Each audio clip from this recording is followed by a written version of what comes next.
Chess, regarded as one of the earliest and most widely recognized board games, takes place between two players, each using a set of uniquely designed components in one of two colors, typically white and black, to move across a board with checkers. Chess has been called a royal activity since around the 15th century when it became famous among nobles. The modern rule set and aesthetic for game boards emerged gradually from the early 19th century. As elite players battled it out for a sanctioned world championship title, chess's popularity skyrocketed in the 20th century. In this video, we will discuss everything you need to know about chess. Chess piece movement rules. Every chess component is limited to moving in a particular path. For example, a piece advancing in a straight path forward, nevertheless, is limited to attacking alternatingly, one square at a moment. The movement of a knight is L-shaped. The bishop moves obliquely, yet can move over one square at once. The rook, also known as the castle, can only travel in a direct line.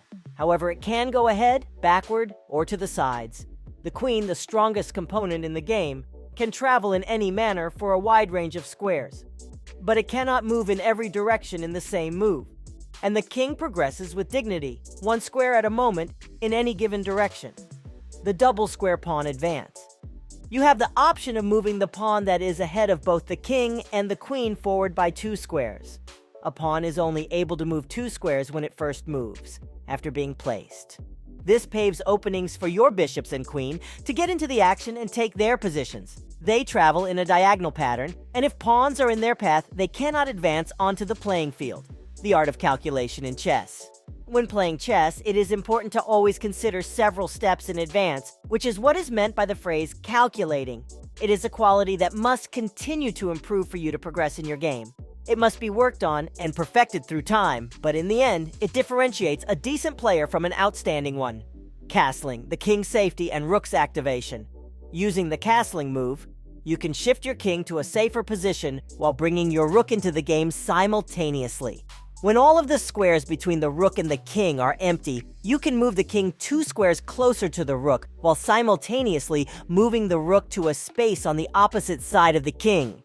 If your rival fails to construct a castle, you may have the opportunity to mount an assault on his king. This particular chess action is the only one that allows multiple pieces to move in a single turn. A critical chess phase middle game.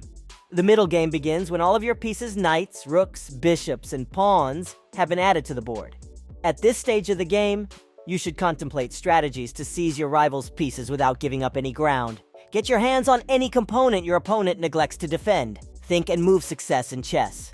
Be careful to make an appropriate number of passes with your pawns, or to attempt to capture the opposing pawns. To be successful at chess, one must exercise patient thought. If you notice a decent move, you should hold off and search for an improved one. Take things slowly and don't lose your concentration. The endgame strategy. The endgame commences once you and the other person have exchanged pieces, and you are limited to a handful of pieces. At this point, the pawns take on an increasingly significant role. A pawn can be promoted to a queen if it is moved to the line that's the furthest away from it on the board. That will be very fruitful indeed. You are free to use your king in attacks as well, provided that it keeps its distance from the other pieces in play for your opponent, particularly the queen, and that it does not permit the queen's position to be checked. If your king is captured and you can't defend it, you've forfeited the game. You are victorious in the game if you checkmate the other player before he checkmates you. The decision-making in chess. Think twice about your opponent's most recent action and try to understand what drove them to take it. Do this prior to each of your turns. Are they trying to catch you by setting up ambushes? What exactly do they have in mind? To what effect might this move lead throughout the game?